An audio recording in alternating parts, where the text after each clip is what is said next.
relatos fortes, histórias dolorosas, acusações graves.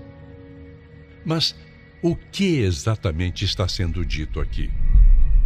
Marcas profundas que o tempo não apaga.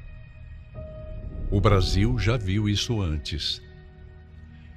Enquanto alguns se lembram com arrependimento, outros veem naquele desastre jornalístico um método, uma estratégia, uma oportunidade. A coisa só começou a tomar proporções de discussão quando os demais jornalistas, na checagem que a gente fazia, pegaram essa história até chegar à Globo, até chegar à mão dos principais jornalistas da época. E, de repente, aquilo tornou-se um assunto a nível mundial, porque foi reproduzido em todos os lugares.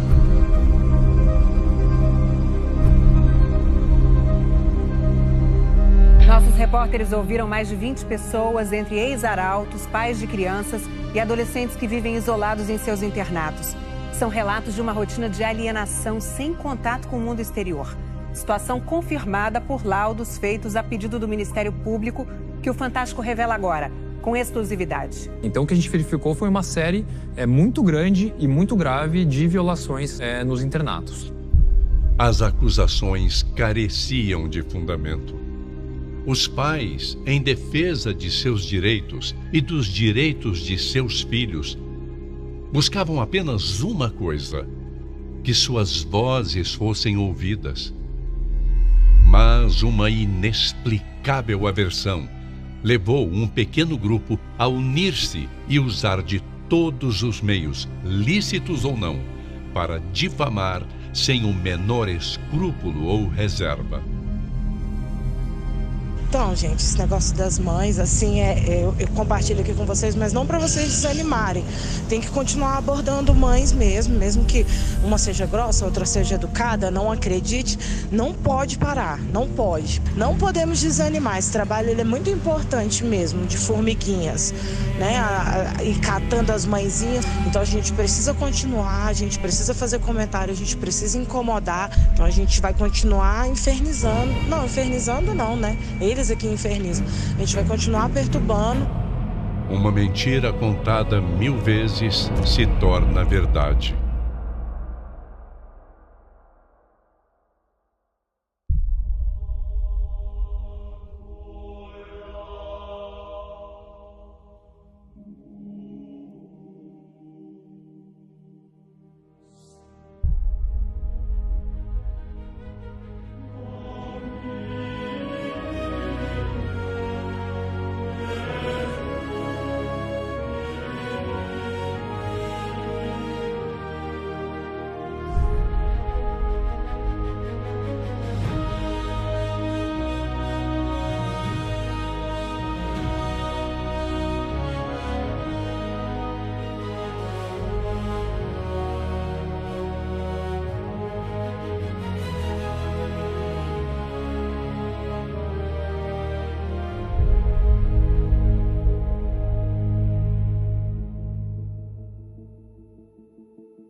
Meu nome é Marcelo Arruda, eu sou advogado desde 2003 e atualmente eu sou presidente da Ampare, a Associação de Mães e Pais de Amparo a Estudantes. A Ampare é uma associação privada de pais que se reuniram para defender os interesses dos filhos. A Ampare, ela proporciona hospedagem para que os filhos estudem nos colégios do Euroamérica. A Ampare surgiu de forma muito natural, muito orgânica. Em 2019, os pais, em razão de algumas denúncias, alguns estrondos que tiveram com relação aos arautos do Evangelho, os pais que tinham filhos nos colégios que, à época, eram administrados pelos arautos do Evangelho, conheciam toda a rotina e conheciam a instituição, eles decidiram se reunir, se juntar para defender justamente os interesses dos filhos de coisas que vinham sendo ditas que nós, todos os pais que acompanhavam, sabiam que não eram verdade. No momento que fizeram essas críticas, houve uma reformulação. Passaram as escolas a serem administradas pelos próprios pais. Foram alguns poucos pais que fizeram essas denúncias. Quando milhares deles escreveram pedindo para continuar. É evidente, era um ódio particular, porque derribou, enfim, se a esmagadora maioria queria continuar, e no momento que mudaram a estrutura, são eles que dirigem hoje as escolas, é evidente que todos estavam satisfeitíssimos com o que acontecia, e não aquele pequeno punhado de pessoas que, enfim, para o preconceito, não sei o que os levou a isso, apresentaram. E tanto é verdade que na justiça civil, se houvesse tertura, tudo isso, eles teriam que ter ganho. Perderam todas as ações. E não só no Brasil, em todos os países. E hoje ela faz parte de uma formação que nós chamamos tripartite. O que seria isso? Os arautos do Evangelho, eles cuidam da parte da assistência espiritual. Existe a Euroamérica, que são os colégios, formação pedagógica rotineira, autorizada pelo MEC normal. E tem a Ampare, que seriam as hospedagens. Então a impressão que eu tenho é o seguinte: A, todos os pais estão contentes. B, agora são os pais que dirigem. C, todas as críticas do ponto de vista de direito civil caíram por terra. Às vezes, parece que a liberdade de imprensa é absoluta. Um direito que elimina ou sobrepassa qualquer outro direito. Na prática, ela atua muitas vezes como uma ditadura cruel, imposta pelo falso jornalismo, que não encontra limites quando prefere a audiência em troca da verdade. Em nome da liberdade de imprensa, além das conclusões judiciais, a mídia omite com a mesma frequência a opinião dos ofendidos. O contato humano não era bem-vindo, não era bem visto lá dentro. Você não podia abraçar, não podia demonstrar afeto, não podia demonstrar carinho, principalmente com os familiares. O contato com os pais, ele era sempre visto como algo ruim. Hoje, atualmente, a relação que eu tenho com o meu filho e com a minha filha é uma relação excelente. Ao contrário do que dizem os desafetos dos arautos do Evangelho, não houve nenhum distanciamento. Muito pelo contrário, houve uma aproximação. Apesar de morarem em São Paulo, eu os visito com muita frequência. Eles passam as férias escolares comigo e eles entram em contato com a família semanalmente, pelo menos. Pra gente é muito engraçado a gente ver isso, né? O menino rompeu com a família. Em que sentido? Porque pra gente não existe isso, né? A gente vem pra São Paulo, é o mesmo carinho, é aquele menino alegre de sempre. O que ele é exatamente essa personalidade dele, pitoresca, carinhoso. E aí ele veio pra São Paulo. Jamais perdemos o vínculo. Ele liga pra gente, a gente conversa, a gente sempre falou muito, a gente sempre conversou muito. O João Lucas está em São Paulo, mas ele é como se ele estivesse presente, porque ele participa de tudo da família. Mas esse vínculo se estreitou ainda mais quando a gente estava lá. Então, nunca fui impedido, muito pelo contrário, estava sempre lá. Minha mãe também estava sempre na casa dos arautos, meus irmãos. Então, essa ligação nunca foi interrompida. Pelo contrário, né? Teve cada vez mais sentido, né? Essa nossa união familiar. Então é muito prazeroso hoje receber um telefonema do meu filho, da minha filha, conversar com eles sobre temas elevados, inclusive. É tão bonito, é tão feliz para nós que somos mães, pais, poder ver as nossas filhas num lugar assim tão favorável à união familiar. E eu sou muito grata por esses momentos que os arautos do Evangelho nos proporcionam. Então, sempre que eu vou para lá, eu convivo muito com eles. Quando eles vêm para cá, para São Paulo, também nós convivemos bastante. E quando estamos distantes, mais de 3.000 quilômetros, afinal, é a distância que separa o São Paulo da Índia, nós sempre falamos por telefone, nós sempre estamos ligando um para o outro, nós sempre estamos em contato. Em tudo isso, eu posso dizer que nós somos felizes, o meu coração está tranquilo. O coração deles está tranquilo também, porque eles sabem e eu sei que estamos seguindo o caminho que Deus quer para nós.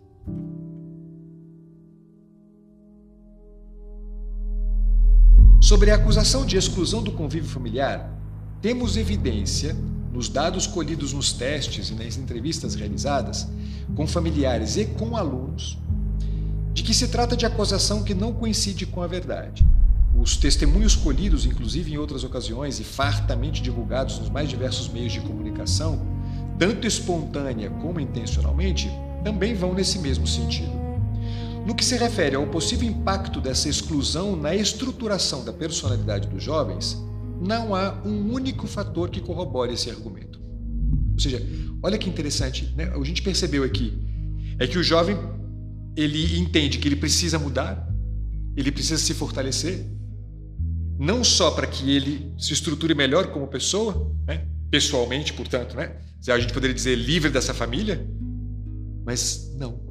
Inclusive com a perspectiva de consolidação de uma vivência familiar mais saudável. Uma coisa impressionante. E isto aqui, ao invés de se tornar um fator que determina, né, uma perda de estrutura de personalidade e, portanto, uma maior facilidade de manipulação, o que a gente percebe é justamente o contrário. Para ampliar o impacto da mídia, um episódio ocorrido anos antes agora ressurge como mais um motivo de suspeita. A morte da irmã Lívia Natsui Salvador Uchida. Supostos abusos cometidos pelo grupo católico conservador Arautos do Evangelho levaram o Conselho de Direitos Humanos do Estado de São Paulo a fazer uma representação ao Ministério Público. No documento, o CONDEP pede a reabertura das investigações da morte de uma jovem membro da comunidade em 2016. Quem foi a irmã Lívia? E o que aconteceu com ela? A minha relação com a irmã Lívia, na realidade, é uma relação que veio desde a infância. E eu me lembro como se fosse hoje a primeira vez que a vi na minha vida. As famílias eram muito próximas. E o pai era muito presente, a mãe não tanto. Mas a mãe, assim, pelo menos que eu me recordo, não mostrava nenhuma inconformidade nessa época. Eu vivi com a irmã Lívia no ano 2002, 2003. Convivíamos até bastante. E sempre quem a levava para as atividades era o pai dela, seu Pedro Uchida. Seu Pedro Uchida sempre muito presente em todas as atividades. Nós tínhamos também aulas de artes e nós nos reuníamos juntamente com as nossas mães. Mas me chamava a atenção que a irmã Lívia nunca ia com a mãe. Então a gente sempre via o pai deixando ela na porta da casa. Ela descia sozinha do carro e vinha para estar com as outras meninas. Aí um dia nós dissemos, mas seu Pedro, o senhor sempre trazendo tudo para a Lívia. Eu falei, irmã, eu preciso fazer isso, porque aqui, no caso dela, eu sou pai e sou mãe. Mas ele dizia isso assim com uma certa emoção, pelo fato dele ter que suprir essa ausência da mãe. E às vezes a gente perguntava, então, Lívia, sua mãe não vem? Sua mãe não veio com você? Ah, não, minha mãe não veio. Ah, mas ela nunca vem? Não, ela nunca vem. Ah, mas então quem é que... Então você vem com seu pai? Sim, eu venho com meu pai. E a gente notava que o fato dessa ausência da mãe durante esse período era algo que deixava ela muito entristecida. Porque no momento... Havia momentos em que as mães e as filhas se juntavam e ela era a única filha cuja mãe estava ausente. A gente percebia que isso causava uma certa tristeza nela. A relação da irmã Lívia com a mãe era uma relação que se percebia que era complicada, mas que a irmã Lívia procurava passar por cima, sendo que a própria irmã Lívia foi obrigada pelas circunstâncias a compreender que a mãe quis uma separação do pai. Que isso, para uma criança, é muito duro. Por respeito ao pai, por respeito à mãe, ela não comentava isso com ninguém, até com as pessoas mais próximas. Então, eu percebo que assim ela passou por essa dificuldade na vida dela, que sobretudo um período, que foi o período da juventude, que era um momento em que ela precisava muito dos pais. Ela soube enfrentar isso muito bem. Quando propriamente se estabeleceu a vida religiosa e ela ingressou na vida comunitária, a adaptação dela foi de uma facilidade única. ela era super observante de toda a vida religiosa. Quarta-feira, 27 de julho de 2016, 13 horas e 20 minutos. Nas dependências e corredores da Casa de Formação Monte Carmelo, começa a ecoar a notícia de um grave acidente. Lívia cai da janela do 3º andar. O que parecia ser uma jornada normal se transformou, de repente, num dia de profundas recordações. Eu sou a hermana Marta Lucía Ovalle, sou médico, sou colombiana e fui a primeira pessoa em dar os auxílios à hermana Lívia no dia do acidente. Meu nome é Ediene Zara, eu sou jornalista, eu passei a estudar a respeito da irmã Lívia Uchida desde 2019, período no qual eu ouvi mais de 100 pessoas a respeito e examinei muitos documentos. E a hermana Lívia sempre foi assim, sempre muito atenciosa, querendo ajudar, sempre mostrando uma sonrisa. Que se ressaltar que a irmã Lívia era uma pessoa muitíssimo ligada a atividades religiosas públicas. Então há uma enormidade de arquivos que mostram a irmã Lívia conversando com muita gente, sempre sorrindo, sempre corada, querendo atender as pessoas, se voluntariando para receber turistas, para mostrar a estrutura dos arautos do Evangelho, cantando, tocando instrumentos, se apresentando como atriz em peças teatrais. Há fotos da irmã Lívia, por exemplo, em solenidades em Aparecida, diante de mais de 30 mil pessoas. Ela rezou no período da manhã, depois ela pediu uma autorização para poder fazer uma limpeza um pouquinho mais profunda no quarto dela.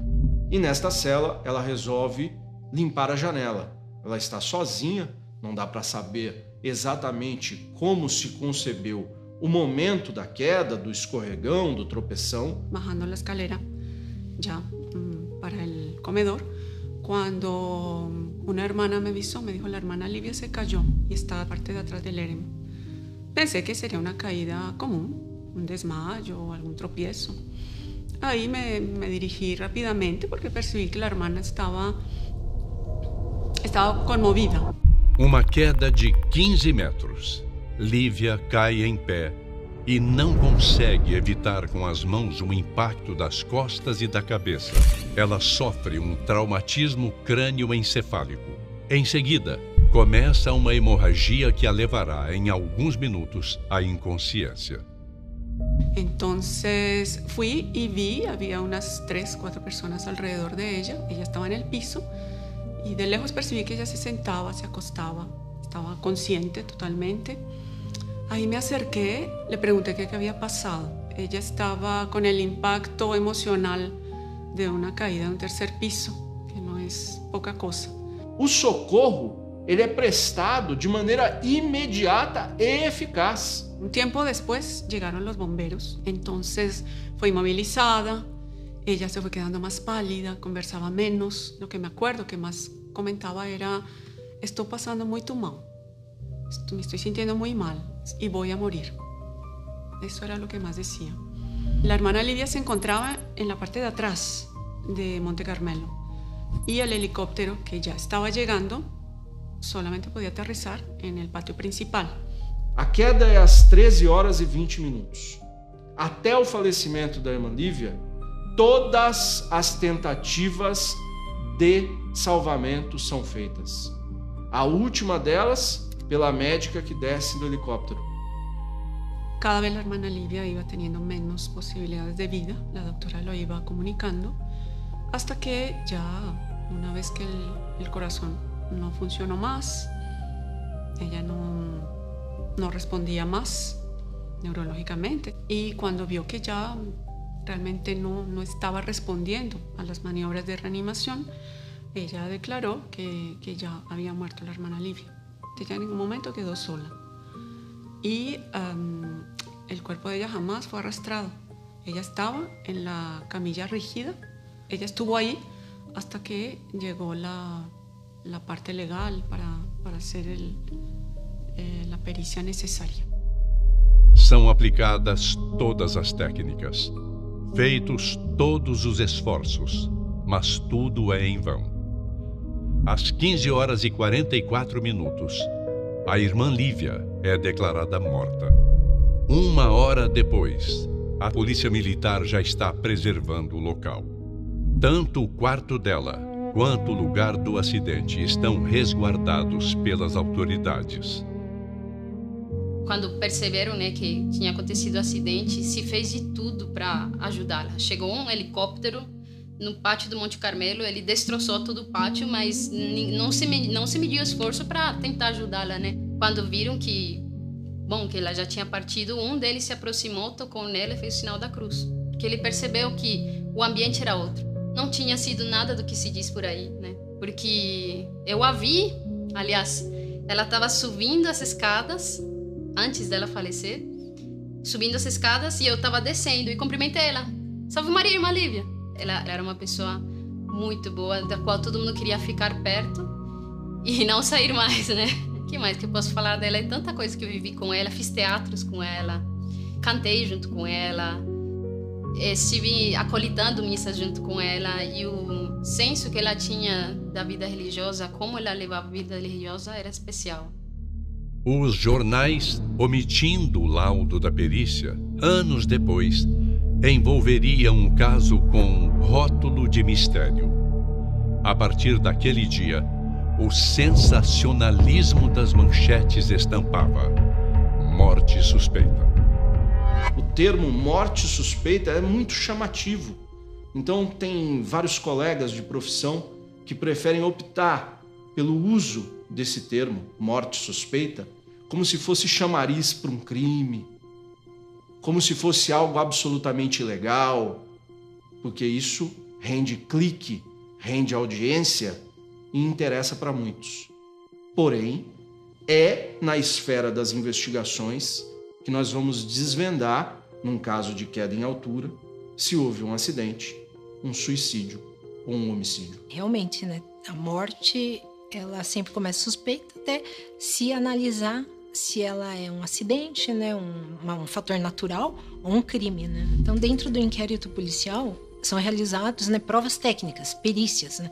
Então, a partir do momento que se junta um laudo dentro do inquérito policial, esse laudo é técnico, né, feito por um profissional da área, o juiz vai se pautar, né, nessa prova para entender o que aconteceu, né? Se existe um crime, vai ser apurado. Se foi um acidente ou uma causa natural, vai ser arquivado, né? O jornalista não é um investigador. Investigador é o policial. O jornalista não é um julgador. O julgador é o juiz. O jornalista não é um acusador. O acusador é o promotor público.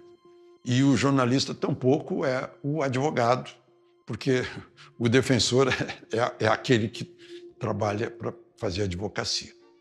O rótulo era atraente, mas não havia conteúdo. A perícia investigou, examinou, apurou e, por fim, emitiu o laudo. Causa acidental. E o resultado? Arquivamento. Não havia hipótese nem de homicídio, nem de suicídio. Que razões haveria para desconfiar do resultado? Poderia alguém ainda se levantar contra uma decisão judicial baseada em estudos e atestados de peritos? As coisas que acontecem lá dentro são sempre favoráveis aos arautos do Evangelho, incluindo o processo da Lívia, que foi arquivado, o inquérito civil, outras decisões proferidas pelo juiz da comarca de Caieiras, não contam com uma imparcialidade que os processos merecem, né?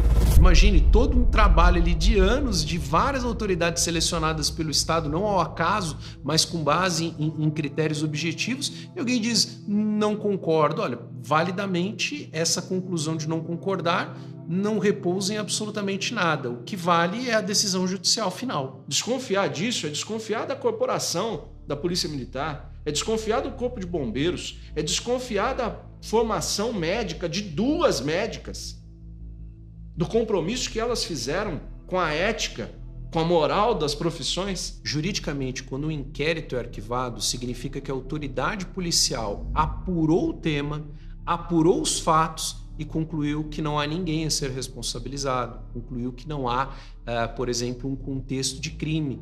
Isso se dá de forma muito séria.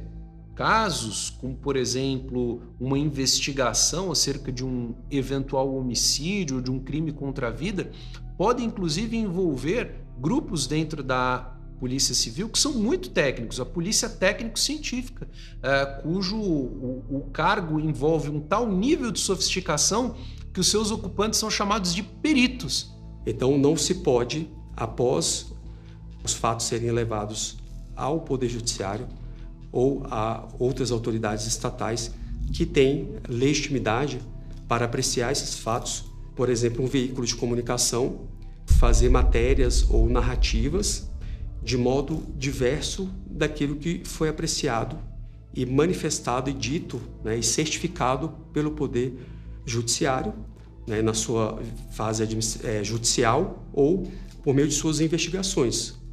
Então, ainda que os fatos estejam mostrando que aquela notícia não é verdadeira, insistem com a notícia. Alguém é processado, é julgado inocente, vão continuar falando do suposto crime da pessoa. Porque dá ibope, dá audiência, dá leitura. E as pessoas não olham para dentro para perceber que isso é muito cruel, que é muito feio, que é uma traição à verdade. E a verdade é aquilo que precisa ser incensada pelo jornalismo. O impacto para o grande público de uma história parcial é alcançar um resultado prático direcionado por quem conta essa história. O telespectador acaba sendo conduzido por opiniões a agregar o seu pensamento ao pensamento dos detratores. Se houver uma análise religiosa, se houver uma análise científica, se houver uma análise legal dos fatos, a conclusão é diametralmente oposta do interesse dos ofensores. É um princípio de direito e também de jornalismo a presunção da inocência.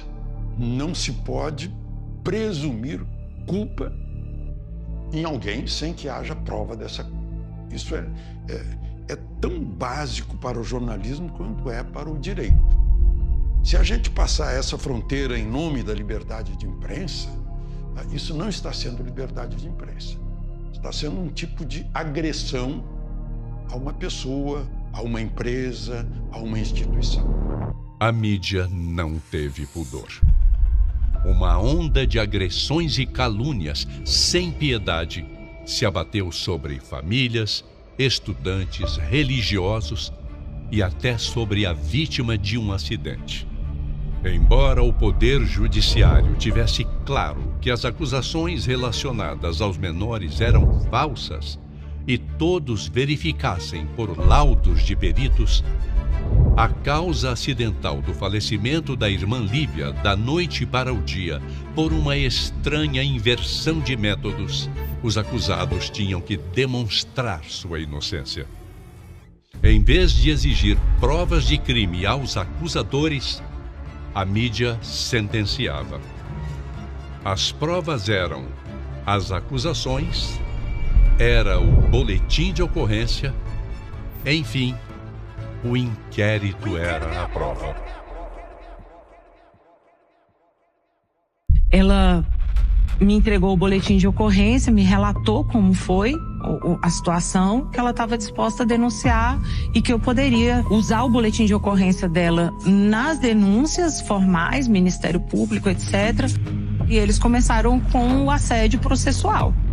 Esse assédio processual nada mais é do que a tentativa de calar, com múltiplas ações. Então, ao invés de eu fazer uma ameaça de morte, eu tomo uma outra via, que tem uma aparência de legalidade, mas no final do dia o que eu quero é fazer calar. Eles dão a entender que os arautos calaram as vítimas, as supostas vítimas. Não, foi a justiça que arquivou todos os casos, depois de vasta investigação, de anos de investigação, a justiça que promoveu o arquivamento. Nós também movimentamos outros órgãos, justamente tentando fazer com que o Estado brasileiro se comprometesse e tomasse providências em relação a essas violações de direitos de crianças e adolescentes.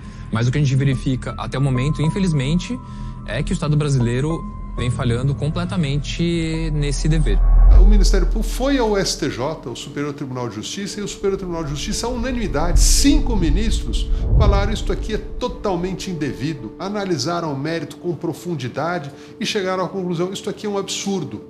E aí transitou em julgado. É claro que, na condição de promotora de justiça, tendo trabalhado pelo menos por 15 anos como promotora criminal, especificamente com abusos cometidos, abusos de toda a ordem, cometidos contra crianças e adolescentes, é lógico, é evidente que eu não confiaria os meus únicos 2 filhos menores de idade a uma instituição da qual eu desconfiasse, ao menos, que estaria praticando algum tipo de abuso contra crianças e adolescentes. Meia informação vai representar meia verdade.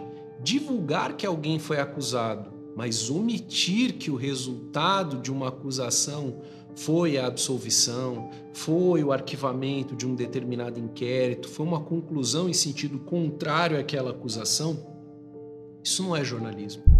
Isso não é trabalhar com a verdade. A matéria-prima do jornalismo são os fatos. E quando os fatos são torturados e distorcidos, isso é absolutamente censurável. Então, eu analisei cada caso minudentemente e atesto, na condição agora não mais de mãe, mas de promotora de justiça, tendo trabalhado tanto tempo como promotora de justiça criminal, atesto que não existe nada, absolutamente nada, que desabone a instituição, que desabone os arautos do Evangelho. Aliás, os pais dos menores que sequer foram ouvidos em todos esses procedimentos, é evidente, porque o intuito não era apurar a verdade, não era saber o que realmente acontecia. O intuito era dar guarida a uma versão persecutória de um determinado grupo muito pequeno de pessoas que queriam simplesmente arruinar os arautos. Na ocasião, assessor técnico do Tribunal de Justiça Estadual, vai ficar muito ruim, muito mal para o tribunal dizer que eu percorri 1.600 quilômetros e não fui recebido, sequer recebido por uma promotora de justiça. Porque o que nós estamos observando?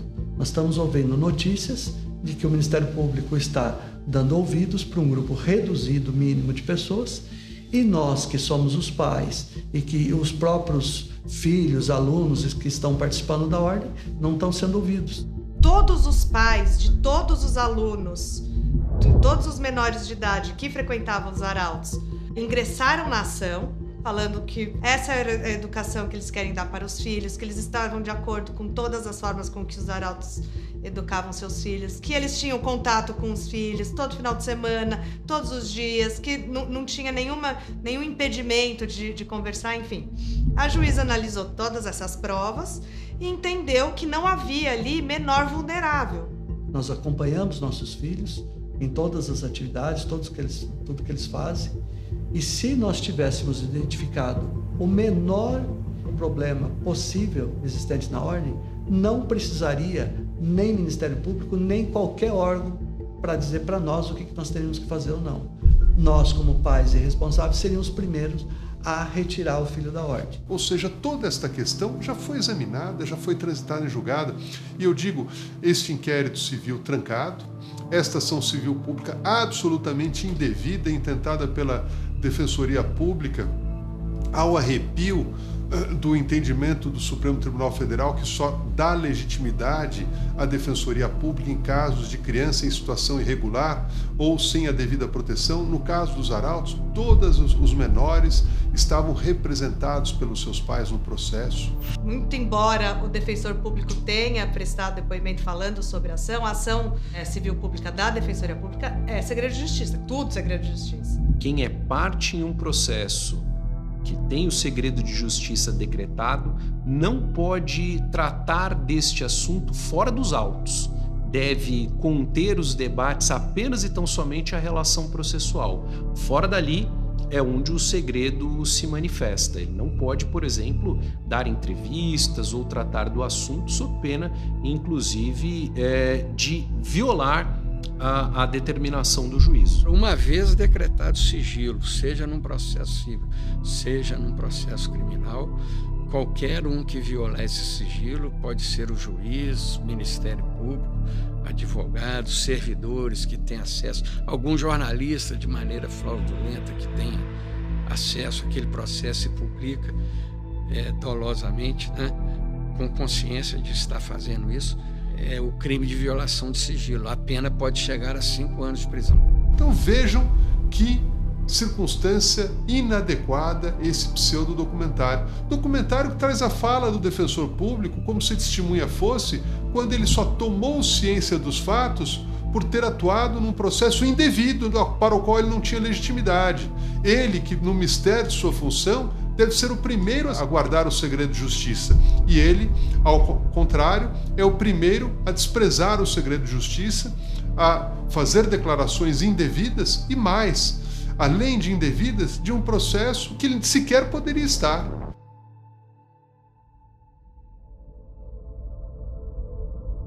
Uma outra coisa que foi objeto também de algumas alegações, o problema do exorcismo. Eu presenciei uma desses episódios, que foi presenciado por várias e vários dos irmãos também dos arautos, que foi na sacristia aqui da Basílica de Nossa Senhora do Rosário. A gente via que Monsenhor ficava extremamente penalizado pela situação da pessoa que naquele momento estava passando por uma das provas mais difíceis de sua vida, que era o ser atormentada por um espírito maligno que a impedia de levar uma vida com total normalidade. O exorcismo ele tem um contexto. Ele tem um contexto que é religioso.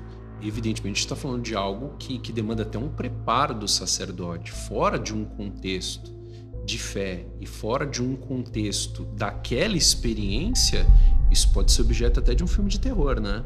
Então isso serve para assustar, serve para colocar as pessoas, inculcá-las, mas para quem não é católico é estranho até a gente falar sobre a hóstia, porque para um católico a hóstia ela é sagrada, nós nos curvamos diante dela porque para nós é o corpo de nosso Senhor Jesus Cristo. Para um ateu isso pode parecer estranho, o exorcismo da mesma forma. Para um católico isso é uma medida extrema diante da presença do mal. E a Constituição ela nos dá o direito de preservar o nosso sacramento, aquilo que é sagrado para um determinado grupo de pessoas. Existe um exorcismo oficial. Existe um rito litúrgico de exorcismo que é aprovado pela Santa Sé, e estes exorcistas só podem exercer esse ministério quando nomeados pelo bispo diocesano e nas condições prescritas pela lei. Existe um exorcismo privado que qualquer leigo, qualquer cristão pode fazer em momentos de necessidade. O que está proibido é o exorcismo litúrgico, o exorcismo público, que só pode ser exercido por exorcistas nomeados especificamente pelo bispo diocesano. Então a gente vê que muitas das incompreensões que surgiram a respeito deste estilo próprio dos arautos do Evangelho são fruto de falta de conhecimento, de misturar aquilo que é oficial e público e aquilo que é privado e, enquanto privado, permitido pela Igreja. E quando de fato a pessoa se via livre, era uma cena muito bonita, porque o Monsenhor com um sorriso, com uma alegria, porque quando o Monsenhor percebia e quando o Monsenhor via a alegria da pessoa de se sentir aliviada daquela situação, o Monsenhor como que participava daquela mesma alegria. Então, o Monsenhor ficava super contente e dava uma bênção e dizia palavras de confiança. Então, vamos adiante, Nossa Senhora vai ajudar. Na história do direito brasileiro, a fé católica ela é preservada desde a nossa primeira Constituição, a Constituição de 1824. Esse é um país que foi descoberto por um povo, o povo português, que chegou aqui com cruzes nas caravelas. A primeira coisa que se fez nesse país foi a celebração de uma missa. Então, não há nada de exótico na preservação da fé católica. Ou seja, aqui o objetivo fica claro, não é documentário nenhum. O objetivo aqui é tentar ressuscitar uma investigação morta, ressuscitar processos já transitados em julgados, para tentar atacar uma instituição da maior seriedade, uma instituição que presta um serviço social fundamental, uma instituição que acolhe as pessoas, que procura dar paz espiritual e procura dar apoio material aos necessitados. E a defesa dos arautos sempre foi sólida. Os arautos foram a juízo comprovar que agem com retidão, com seriedade. Então, em todos os procedimentos instaurados, quer na Polícia Civil, quer no Ministério Público Estadual, quer no Ministério Público do Trabalho, todos foram arquivados, porque a conduta dos arautos era absolutamente correta, porque servir ao próximo é servir a Deus. Os arautos têm feito isso, procurando servir e atender aquelas pessoas que, infelizmente, pelas misérias humanas, muitas vezes estão desvalidos, estão desacursoados, estão precisando de um apoio material e espiritual. Dão fé, dão perspectiva a essas pessoas e procuram fazer com que essas possam ter uma vida melhor. É por isso que tantas pessoas seguem os arautos, seguem esta ordem religiosa, seguem a fé católica e procuram propagar o seu bom nome a todo canto.